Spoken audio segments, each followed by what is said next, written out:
Social media پر آپ نے دیکھا ہوگا ہر طرف زیر بحث موضوع یہی ہے کہ قومی علماء مشائخ کانفرنس ہوئی اسلام آباد میں، اس میں وزیر اعظم نے خطاب کیا اور کلیدی خطاب جو تھا وہ آرمی چیف کا تھا۔ آرمی چیف نے کیا کہا، وزیر اعظم نے کیا کہا، اس کا پس منظر کیا تھا؟ آپ تو اس میں شریک تھے نا۔ بسم اللہ الرحمن الرحیم۔ یہ جو مشائخ کانفرنس تھی، اس میں سب سے جیسے یہ کانفرنس شروع ہوئی تو سب سے پہلا خطاب بھی آرمی چیف صاحب کا تھا۔ تو field marshal general Syed Asim Munir صاحب نے سب آتے ہی گفتگو شروع کی، اور انہوں نے سب سے پہلے جو اللہ تعالیٰ نے پاکستان کو بنیان مرصوص کے حوالے سے کامیابی دی ہے اس کا ذکر کیا کہ اس کے امپیکٹ کیا ہیں، اور اس کے نتیجے میں اقوام عالم میں یا پوری دنیا میں پاکستان کو جو عزت ملی ہے، جو وقار ملا ہے، جو مرتبہ ملا ہے، وہ کتنا زبردست پاکستان کا اکرام ہو رہا ہے۔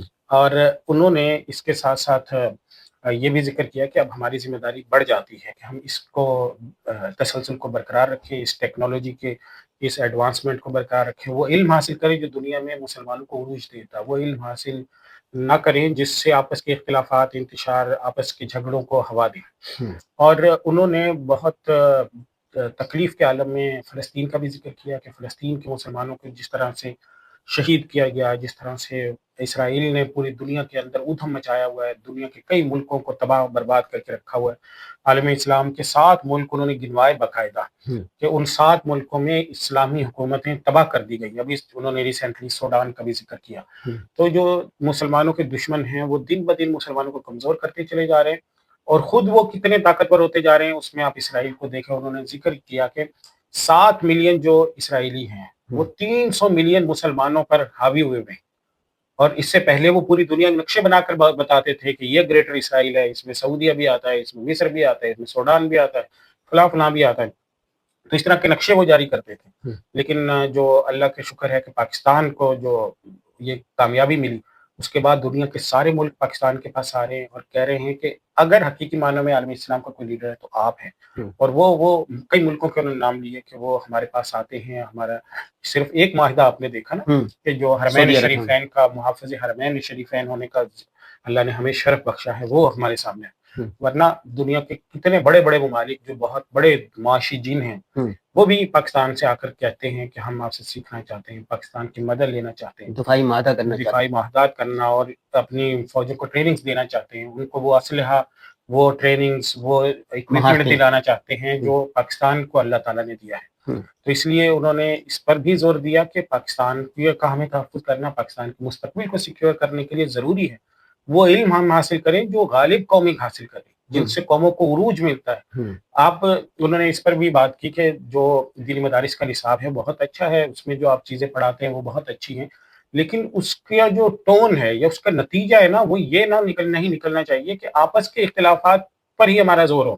نہیں، معذرت کے ساتھ انہوں نے یہ بھی کہا کہ 2017 میں جب ڈی جی ایم آئی تھے تو اس وقت مدارس کی تعداد 27,000 تھی، اور اس وقت 2025 میں مدارس کی تعداد 1 لاکھ سے بھی اوپر ہو گئی ہے۔ تو پاکستان جو اسلام کا قلعہ، اسلامی جمہوریہ ہے، اب اس کو مدارستان بنا رہے ہیں، مدارس پر مدارس بنائے جا رہے ہیں۔ وہ مدارس پر تنقید کی ہے کہ مدارس کیوں بڑھ رہے ہیں؟ نہیں، وہ اس کا پس منظر یہ تھا کہ وہ یہ بات انہوں نے آخر میں کی، جب یہ ساری باتیں پس منظر انہوں نے کر دیا تو آخر میں انہوں نے اس بات پر بھی ذکر کیا کہ میں ایک بات یہ بھی کرنا چاہتا ہوں کہ 2018 میں ہم نے شاید ایم آئی 17-18 میں وہ جب ایم آئی کے سربراہ تھے تو اس وقت ہم نے سروے کیا تھا، اس وقت 38,000 مدارس تھے۔ ابھی ہم نے سروے دوبارہ شروع کیا اور اس وقت تک کے جو اعداد و شمار ہمارے پاس آ رہے ہیں اس سے یہ پتہ چلتا ہے کہ تقریباً 1,05,000 مدرسے ہو چکے ہیں، اور یہ تعداد ابھی بھی جاری ہے، کاؤنٹنگ ابھی چل رہی ہے۔ تو کیا آپ پاکستان کو مدارستان بنانا چاہتے ہیں؟ یعنی نظام پر تنقید کی نا، یہ الفاظ بھی انہوں نے کہے، لیکن صرف اتنی بات نہیں ہوئی۔ اس کے بعد جیسے ہی ان کی تقریر میں بہت سے پوائنٹس رہ بھی گئے۔ انہوں نے شروع میں کہا تھا کہ آج میں ان موضوعات پہ بات کروں گا، اور میں ایک بات انہوں نے کہی تھی کہ مدارس کو ہم فیسیلیٹیٹ کرنا چاہتے ہیں، مدارس کو بہت سی سہولیات دے رہے ہیں۔ آج تک تاریخ میں بہت سے ایسے کام جو مدارس کے حوالے سے نہیں ہوئے وہ ہم کر رہے ہیں تاکہ، اور انہوں نے بڑا کلیئرلی یہ کہا، کون کہتا ہے کہ مدارس کے خلاف ہے؟ یہ الفاظ تھے ان کے۔ ہم کبھی بھی مدارس کے خلاف نہیں ہیں، ہم ہر وقت مدارس کے ساتھ کھڑے ہیں، اور ہم نے وہ اقدامات کیے تاکہ مدارس جو ہیں وہ خود مختار ہوں، مدارس میں ترقی ہو، مدارس آگے بڑھیں، مدارس بھرپور کردار ادا کر سکیں۔ تو انہوں نے بہت کلیئرلی شروع میں یہ بات کر دی تھی۔ تو لیکن یہ بات جو آخر میں جو آپ نے کہی کہ یہ مدارستان بنانا چاہتے ہیں، اس میں تھوڑا سا ابہام رہ گیا تھا، لیکن جیسے ہی سوال جواب کا نشست شروع ہوئی تو بہت سی اور چیزوں میں بھی ابہام رہا تھا۔ تو ان میں سے ایک سوال تھا, ٹائم نہیں تھا. نہیں دیکھیں, ایک بات تو میں جو یہ سمجھتا ہوں کہ ایک تو آرمی چیف صاحب نے بہت بڑے بڑے ایشوز تھے, جیسے میں نے آپ کو بتاؤں جو اصل لب لباب تھا, ایک میں نے آپ کو ذکر کیا مسلمانوں کا عروج تھا, دوسرا انہوں نے جو آپس کے اختلافات تھے اس پہ بہت وقت لگایا. انہوں نے کہا کہ مسلمانوں کو دنیا میں کیوں مار پڑتی ہے, جب مسلمان طاقتور ہوتا ہے وہ اپنے بھائی کی جڑیں کاٹتا ہے. پھر انہوں نے بڑی تکلیف سے افغانستان کا ذکر کیا کہ ہم نے کیا کچھ نہیں کیا افغانستان میں, کیا دنیا میں کوئی کر سکتا ہے, تصور نہیں کر سکتا جو مدد ہم نے افغانستان کی کی. لیکن افغانستان نے بننے کے بعد کیا کیا کہ اس کے بعد وہاں سے دہشت گرد آتے ہیں, روزانہ تشکیلیں ہوتی ہیں, خود کش حملہ آور ہو رہے ہیں, اور پھر انہوں نے ایک پوری پرچی پڑھ کر سنائی کہ اب تک سفارتی سطح پہ کتنی کوششیں ہوئی ہیں, کتنے ڈیلیگیشنز وفود وہاں گئے ہیں, کتنے وزراء وہاں پر گئے ہیں, کتنے ڈیمارش ان کو بھیجے گئے ہیں, جو کراس بارڈر وہ ہوتے ہیں پیغامات وہ کتنے بھیجے گئے, وہ سب بھی انہوں نے ڈیٹا بڑی تفصیل کے ساتھ سنایا. اور ساتھ میں انہوں نے یہ کہا کہ کیا یہ موقع تھا کہ وہ خود بھی مضبوط ہوں, ہمیں مضبوط ہونے دیں, لیکن وہ بجائے اس کے پاکستان کو تکلیف پہنچا رہے ہیں. اور اس ساتھ ساتھ انہوں نے بہت ساری, اچھا ایک بات اہم بات یہ بھی تھی کہ ان کی پوری تقریر میں کوئی بات یا کوئی مقدمہ ایسا نہیں تھا جس میں انہوں نے قرآن مجید سے استشہاد نہ کیا.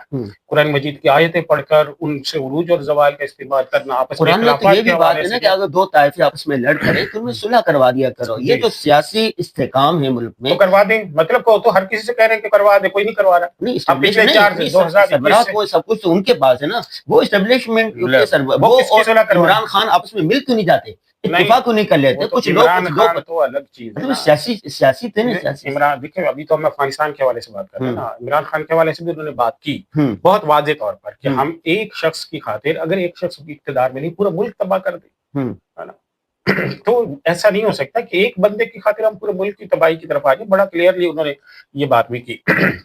دوسری بات یہ تھی کہ وہ ظاہر ہے کہ ایک سپہ سالار ہیں, تو ان کی باتیں بہت دو ٹوک تھی اور کلیئر کٹ تھی. مطلب اس میں کوئی وہ سیاسی وہ نہیں ہوتا, سیاسی بات لوگ بات کرتے ہیں. جیسے اپنے سنا وزیر اعظم صاحب کے بیان کو تو لائیو بھی چلایا, لیکن وزیر اعظم صاحب کا جو بیان تھا اس میں نپی تولی بات, انہوں نے جو کسی فرقے کا بات کی ہے, کسی مسلک کی بات کی ہے تو سارے مسالک کو جمع کیا ہے, سیاسی بات کی ہے تو اس میں انکلوژن لے کر آئے, تاکہ کیونکہ سیاسی لوگوں کو پتا ہوتا ہے بھائی ہم نے کس طرح سے بات کرنی کہ عوام کے اندر اس پہ کوئی بات یہ حکم دے رہے تھے کہ یہ ہونا ہے, حکم نہیں دے رہے تھے, وہ جو ہے اپنی پالیسی بتا رہے تھے کہ بھائی یہ حقائق یہ ہیں, ہم یہاں کھڑے ہوئے ہیں, ہمیں یہاں تک جانا ہے, اور یہ مسائل بہت واضح نہیں, پالیسی نہیں, پالیسی تو نہیں ظاہر کہ اس موقع پہ بتاتے, وہ تو اپنے مسائل براہ راست بتا رہے تھے کہ عالمی اسلام کے زوال کا سبب کیا ہے, اختلاف و انتشار کے نتیجے میں کیا ہوتا ہے. ہمیں اگر پاکستان کو مضبوط کرنا ہے, اور اگر آپ سوچتے ہیں پاکستان دنیا میں کیوں امریکہ سے پیچھے ہے, اسرائیل سے پیچھے ہے, تو اس کے پیچھے اقبال کی کیا تھیوری تھی, قرآن مجید کی کیا تھیوری ہے. قرآن مجید ایک مسئلہ انہوں نے بات یہ کی کہ پچھلی 5 صدیوں میں عالم اسلام نے دنیا کو کوئی ایک بھی ایجاد ایسی نہیں دی جس سے پوری انسانیت فائدہ اٹھائے. نہیں, علماء کو یہ کیوں بتا رہے تھے, تو پروفیسروں کو, یونیورسٹی والوں کو دیکھو نا, نہیں علماء کرام سے وہ کیا چاہتے تھے. نہیں, میں آپ کو یہی بتا رہا ہوں نا کہ علماء کرام جو ہوتے ہیں نا, ان کے پاس ممبر ہوتا ہے, اسٹیج ہوتا ہے, قوم کے نیریٹو وہ بناتے ہیں, تقریر وہ کرتے ہیں, خطاب وہ کرتے ہیں. پروفیسر کو تو وہ مذہبی تقدس حاصل نہیں ہے, ان کے پاس ہر جمعے کو لوگ نہیں بیٹھتے, اور درس قرآن میں نہیں بیٹھتے, درس حدیث میں نہیں بیٹھتے. تو علماء کے پاس تو ممبر تو ان کے پاس ہے نا بھائی, جو آواز ہے نا وہ مسجد کے پاس ہے, مدرسے کے پاس ہے, وہ مائنڈ سیٹس کریں گے. اسی وجہ سے وزیر اعظم جب آئے تو انہوں نے کہا کہ جو لوگ آپ کے خطبے میں بیٹھتے ہیں, مدرسے میں چندہ دینے آتے ہیں, آپ ان سے 2 درخواستیں کریں. پہلی درخواست کریں اپنا بزنس بڑھاؤ, اچھا بزنس نہیں بڑھے گا پاکستان ترقی نہیں کرے گا. دوسری درخواست یہ کہ آپ ان کو یہ بھی کہو کہ پاکستان کو ٹیکس دو, ٹیکس نہیں ملے گا تو ہم کیا کریں گے, کچھ نہیں کر سکتے, کوئی پروجیکٹ نہیں شروع ہو سکتا جب تک لوگ ٹیکس چوری کریں گے. اور یہ وزیر اعظم نے بھی کہا, یہ آرمی چیف صاحب نے بھی, انہوں نے بھی کہا کہ پاکستان کو اس وقت جو ضرورت ہے وہ ٹیکنالوجی کی ہے, معیشت کی ہے. اچھا, دوسری بات یہ ہے کہ اس میں بہت سارے بڑے علماء کرام شامل نہیں تھے, ان کو مدعو نہیں کیا یا اپنے آزاد کی بنا پر, مثلا شیخ الاسلام مفتی منیب الرحمان صاحب, شیخ الاسلام مفتی تقی عثمانی صاحب وغیرہ, نہیں ان کے نمائندے موجود تھے. اتنی بات تو مجھے وہاں پہ ہمیں جو حضرات ملے تھے وہ ملے, انہوں نے ایک صاحب جو ہمیں ملے, انہوں نے کہا کہ ہم JUI سے کی طرف سے آئے ہیں, ہم جمعیت علماء اسلام کی ترجمانی کر رہے ہیں. تو وہ آئے ہوئے تھے اور وہ تھے ہوٹل میں بھی ٹھہرے ہوئے تھے, ہمارا ہوٹل جانا ہوا تو وہاں پہ بھی وہ ملے. اور اسی طرح سے مدارس جتنے بڑے بڑے ہیں ان سے بھی نمائندے آئے ہوئے تھے کہ ہمیں فلاں مدرسے میں, مدرسوں کے بڑے بڑے مدارس, جو بڑے حضرات نہیں آئے ان کا کوئی عذر ہوگا. ہاں جی, کوئی نمائندے تھے, کوئی بیمار تھا, کیونکہ اس وقت پاکستان میں سیزن بھی بیماری کا چل رہا ہے. اچھا یہ بتائیں آخر میں کہ ہمارے پاس ٹائم 4 منٹ رہ گئے صرف, کہ آرمی چیف صاحب, وزیر اعظم صاحب علماء مشائخ سے چاہتے کیا تھے. یہ دوسری بات وہ یہ ایک بات انہوں نے کہا کہ اس وقت میں آپس کے اختلاف و انتشار کو کم کریں. آپ نے ہاتھ اوپر باندھنا ہے, نیچے باندھنا ہے, ہاتھ چھوڑ کے نماز پڑھنی ہے. ان اختلافات کو اس حد تک نہ لے کر جائیں کہ قوم ڈیوائیڈ ہو جائے. دوسرا, اپنی جو تعلیم ہے اس کا رخ ایسا رکھیں کہ اس کی وجہ سے قوم کو, ملت کو عروج ملے, زوال نہ ملے. یہ مسائل اہم ہیں جو آپ پڑھاتے ہیں, لیکن یہ کہ آپ مثلا آپ نے تو ایک مسئلے کا ذکر کیا, ایک اور مسئلہ جو وہاں پہ بہت اٹھا جس نے بدمزگی پیدا کی پروگرام میں, وہ تھا کہ آرمی چیف صاحب نے جب بیان کیا تو انہوں نے اس میں یہ بھی کہا کہ جو پانچ ٹخنے جو ہیں وہ پانچ اس سے اوپر کرنے چاہیے یا نہیں کرنے چاہیے, تو ان چیزوں کو ہی آپ مقصد نہ بنا لیں. اب اس پہ کئی لوگ کھڑے ہو گئے, مختلف لوگوں نے, کئی جن کو اسپیکر نہیں ملا وہ خود کھڑے, کوئی ہزاروں کا مجموعہ تھا, 2,500-3,000 کم سے کم بھی 3,000 لوگ ہوں گے. تو انہوں نے کھڑے ہو کر یہی شور مچا دیا کہ بھائی یہ تو حدیث ہے. تو آرمی چیف صاحب نے کہا کہ حدیث ہمارے سر آنکھوں پر ہے, ساری حدیثیں جو ہیں میں دل سے مانتا ہوں, میرے عقیدے کا حصہ ہے.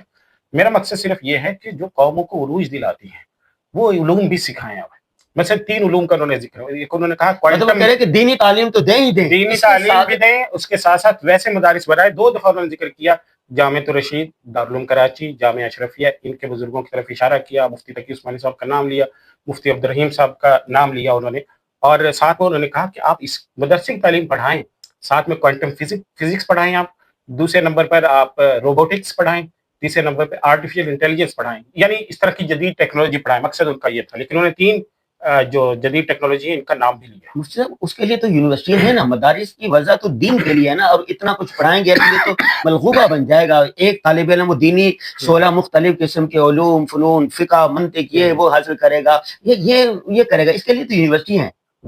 مدارس کا مقصد کیا ہے کہ دینی علوم کا تحفظ کرنا, ایک جید عالم تیار کرنا, ایک قاری تیار کرنا. لیکن دیکھیں مدارس کا مقصد یہ صرف جید عالم تیار کرنا. جید عالم کیا وہ حالات حاضرہ سے بے خبر ہو جائے گا کیا؟ دنیا میں مسلمانوں کو عروج ملنا چاہیے کہ نہیں ملنا چاہیے؟ زوال سے ختم ہمارا وہ نظام, پھر یہ وضع کرے نا, وہ نظام کیوں نہیں ہونا چاہیے جو دارالعلوم دیوبند سے پہلے تھا, علی گڑھ سے پہلے تھا. وہ تو ایک لمبی ڈیبیٹ آپ ہے نا. ابھی تو چونکہ ظاہر ہے کہ سامنے مدارس کے لوگ بیٹھے, جب یونیورسٹیز کے بیٹھے ہوں گے تو ظاہر ہے وہ ان کو کہیں گے کہ آپ کے یہاں کیا ریسرچ ہو رہی ہے, کیا دنیا میں جو پڑھایا جا رہا ہے وہ ہو رہا ہے, وہ دنیا کی جو جدید تحقیقات ہے وہ یہاں کی نہیں ہوتی. اس وقت وہ بھی بات کریں گے, لیکن ظاہر ہے کہ علماء سے کرنے والی یہ بات تو نہیں تھی نا کہ وہ جا کے یونیورسٹیوں کی برائیاں شروع کر دیں. لیکن انہوں نے اس پر زور دیا کہ جو ہماری قوم کو جو ذہن آپ دیں تو اس کے اندر ہمیں معیشت کو فروغ دینا ہوگا. ہماری معیشت جب تک کمزور رہے گی ہم دنیا میں سر نہیں اٹھا سکیں گے. دوسرے نمبر پر ہمیں وہ علوم بھی سیکھنے چاہیے, یا کم سے کم ان کی ترغیب تو ہم دے سکتے ہیں نا. ٹھیک ہے, آپ خود نہیں سیکھ سکتے, اب قوم کو تو ترغیب دے سکتے ہیں نا, آپ بیان کر سکتے ہیں قوم کو آرٹیفیشل انٹیلیجنس میں آگے جانے کی ضرورت ہے, کوانٹم فزکس کے اندر جانے کی ضرورت ہے, روبوٹکس میں, جدید ڈیٹا سائنس کے اندر ہے, یا جو کچھ بھی نئی اس وقت نئے علوم فنون آ رہے ہیں ان کے اندر ہمیں آگے بڑھنے کی ضرورت ہے. جس کے ذریعے سے اسرائیل کہہ رہا ہے, آپ تو جانتے ہیں کہ وہ کہہ رہا ہے کہ دنیا کے ہر باشندے کی جیب میں ہمارے ڈیوائسز پہنچے. حاصل یہی تھا اس کا مطلب, یہ 5-6 گھنٹے کی تو یعنی میرا کہنے کا مطلب یہ کہ وہاں پہ بھی جو اعتراض ہوئے یا اب جو سوشل میڈیا پہ بحث چلی ہوئی ہے وہ لفظوں کو لے کر کے. حقیقی بات یہ ہے کہ جو آرمی چیف یا فیلڈ مارشل صاحب تھے وہ مقرر نہیں تھے, انہوں نے حقائق بیان کیے ہیں, ان کی تعبیر آپ بہتر سے بہتر کر لیں. کوئی تعبیر پہ اختلاف ہو سکتا ہے, لیکن ان کا جو یعنی وہ چاہتے ہیں بات تھا نا وہ یہ تھا کہ آپ دینی تعلیم بھی حاصل کریں, اور انہوں نے کلیئر کٹ بتایا. لیکن اس کے ساتھ ساتھ کون کہتا ہے کہ ہم مدارس کے خلاف ہیں؟ مطلب انہوں نے اس سے بڑھ کے, جب ایک آدمی کلیئرلی کہہ دیتا ہے سب سے پہلے یہ کہہ دیتا ہے, خود پڑھا ہوا, اب اس خود مدرسے سے فاضل ہیں, تو اب ان کے ایک لفظ کو لے کر بیٹھ جانا کہ نہیں اس کا یہ مطلب ہوتا تھا اور بغض نکلا ہے فلاں, میرے خیال میں بہت غلط بات ہے, بہت غلط بات ہے. کہ ایک بندے کی تقریر کا موضوع یہ تھا کہ ہم مدارس کے ساتھ ہیں, آپ نے ان کے ایک لفظ سے یہ ثابت کر دیا کہ یہ مدارس کے ساتھ. آپ سے پوچھا جائے آخر میں 1 منٹ کے اندر اس پوری تقریر کا خلاصہ کیا تھا؟ 3 چیزیں ہیں, آپس کا اتحاد اور اتفاق, دوسرے نمبر پر معیشت کی بہتری, ٹیکنالوجی, تعلیم حاصل کرنا, اور افغانستان کو میسج دینا کہ وہ پاکستان میں دہشت گردی ایکسپورٹ کرنا بند کر دیں. مفتی صاحب دیکھیں, اصل بات یہ نا کہ ہر آدمی اپنی سطح پر ملک کی تعمیر و ترقی میں جس طرح دام درمے قدمے حصہ لے سکتا ہے وہ لے, مثبت پیغام کو آگے لے کے چلے, نفرتوں میں کچھ نہیں پڑا ہوگا. یہ کام تو ہر آدمی کر سکتا ہے. یہ ہمیں دیجیے اجازت, یہ موضوع, یہ ڈیبیٹ تو بہت بڑی ہے, 15-20 منٹ میں سما نہیں سکتی. انشاءاللہ اس پر اور نشستیں بھی ہم کریں گے.